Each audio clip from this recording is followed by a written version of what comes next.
नमस्कार फ्रेंड्स, मैं doctor SP Garg, doctor Garg ortho care में आपका स्वागत करता हूं। आज हम यहाँ पे जॉइंट प्रिजर्वेशन सर्जरी के बारे में चर्चा करने के लिए उपस्थित हैं। जॉइंट प्रिजर्वेशन सर्जरी बेसिकली वह सर्जरी होती है जिसमें अपन नेचुरल जॉइंट को प्रिजर्व करते हुए जॉइंट के आर्थराइटिस को सर्जिकली ट्रीट करते हैं। Basically joint preservation surgery hip में अगर परफॉर्म की जाए तो उसको हिप प्रिजर्वेशन सर्जरी बोलते हैं और नी में परफॉर्म की जाए तो उसको नी प्रिजर्वेशन सर्जरी बोलते हैं। बेसिकली हिप प्रिजर्वेशन सर्जरी का इंडिकेशन है हिप आर्थराइटिस। हिप आर्थराइटिस का इंडिया में मोस्ट कॉमन कॉज जो है वो एवियन हिप है, एवेस्कुलर नेक्रोसिस ऑफ हिप, जिसमें कूल्हे की बॉल यानी कि फीमोरल हेड धीरे धीरे करके गलने लगता है क्योंकि उसमें ब्लड सर्कुलेशन का अभाव होता है और धीरे धीरे करके यह कूल्हे का बॉल ऐसे रफ हो जाता है और रफ होने के बाद एडवांस स्टेज में जॉइंट पूरा आर्थराइटिस हो जाता है, फ्यूज हो जाता है, जिसके चलते पेशेंट को कूल्हे में दर्द, उठने बैठने में समस्या, सीढ़ी चढ़ने उतरने में समस्या, जमीन पे बैठने में समस्या, हल्की पालकी लगाने में समस्या, ये सारी तकलीफें होती हैं। तो बेसिकली अगर हिप प्रिजर्वेशन सर्जरी की इंडिकेशन की बात करें तो हिप प्रिजर्वेशन सर्जरी केवल एवीएन स्टेज 2 तक की जा सकती है। अगर एवीएन का स्टेज 2 क्रॉस कर चुका है और स्टेज 3 या स्टेज 4 में है तो in that case hip preservation surgery करवाने का कोई फायदा नहीं है, वो सक्सेसफुल नहीं होगा। हिप प्रिजर्वेशन सर्जरी कौन कौन सी होती है? हिप प्रिजर्वेशन सर्जरी की बात करें तो इसमें core decompression with bone grafting, core decompression with stem cell grafting या core decompression with bone marrow instillation, ये सारे प्रोसीजर अपने कूल्हे की लाइफ को बढ़ाने का काम करते हैं एंड जॉइंट रिप्लेसमेंट को डिले करते हैं। तो बेसिकली यही हिप प्रिजर्वेशन सर्जरीज होती है।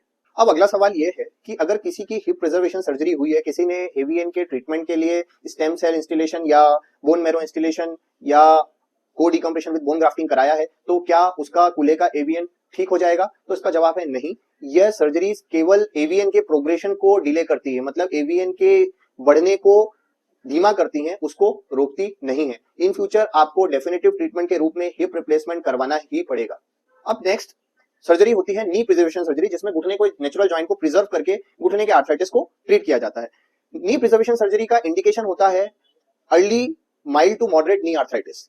अगर सीवियर आर्थराइटिस है और डिफॉर्मिटी आ चुकी है, नी जॉइंट डिफॉर्म हो चुका है, सीवियर वेरस डिफॉर्मिटी है, नी जॉइंट सीवियरली आर्थराइटिक है, तो नी प्रिजर्वेशन सर्जरी नहीं की जा सकती, वह सक्सेसफुल नहीं होगी।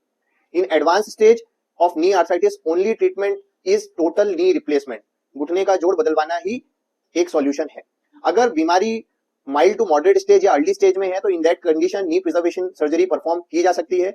नी प्रिजर्वेशन सर्जरी बेसिकली दो प्रकार से होती है, एक ओपन जिसमें जोड़ को पूरा ओपन करके किया जाता है और दूसरा आर्थ्रोस्कोपिक जिसमें दूरबीन द्वारा सेम प्रोसीजर किया जा सकता है। अब नी प्रिजर्वेशन सर्जरी में क्या क्या ऑप्शन होते हैं? नी प्रिजर्वेशन सर्जरी में बेसिकली एब्रेजन कॉन्ड्रोप्लास्टी, जो कि दूरबीन द्वारा बिना चीरे भी की जा सकती है और नी जॉइंट को खोल के भी की जा सकती है, जिसके द्वारा कार्टिलेज जो डैमेज हो गया है उसकी हीलिंग को प्रमोट करना टारगेट रहता है, तो एब्रेजन कॉन्ड्रोप्लास्टी हो गया। नेक्स्ट टेक्निक होती है मोजेकोप्लास्टी। इसमें ऑस्टियो कार्टिलेजिनस ग्राफ्ट को नॉन आर्टिकुलर पार्ट से निकालकर आर्टिकुलर पार्ट में ट्रांसफर किया जाता है, जिसके चलते कार्टिलेजिनस डिफेक्ट को कवर किया जा सके और नी आर्थराइटिस को रिवर्स किया जा सके। और सबसे लास्ट में स्टेम सेल ग्राफ्टिंग भी आजकल अवेलेबल है, जिसमें स्टेम सेल को ग्लू फॉर्म में कार्टिलेज डिफेक्ट जो क्रिएट हो जाते हैं घुटने में आर्थराइटिस की वजह से, उसमें इंजेक्ट किया जाता है और जिससे कार्टिलेज हीलिंग प्रमोट होता है और नी आर्थराइटिस रिवर्स होता है। और सबसे लीस्ट इन्वेजिव जो प्रोसीजर है जो अर्ली आर्थराइटिस में काफी इफेक्टिव है वो पीआरपी है, प्लेटलेट रिच प्लाज्मा इंजेक्शन। घुटने में प्लेटलेट रिच प्लाज्मा को इंजेक्ट किया जाता है जो कार्टिलेज हीलिंग को प्रमोट करता है, जिससे नी आर्थराइटिस को रिवर्स किया जा सकता है। तो बेसिकली इन शॉर्ट अगर जॉइंट प्रिजर्वेशन सर्जरी की बात करें तो ये अर्ली आर्थराइटिस में ही इफेक्टिव होती है। लेट आर्थराइटिस में चाहे वो हिप का हो चाहे वो नी का हो, आपको हिप रिप्लेसमेंट या नी रिप्लेसमेंट ही करवाना पड़ेगा। इसी प्रकार की ऑर्थोपेडिक अपडेट्स के लिए जुड़े रहिए डॉक्टर गर्ग आर्थो केयर पे। नमस्कार, धन्यवाद।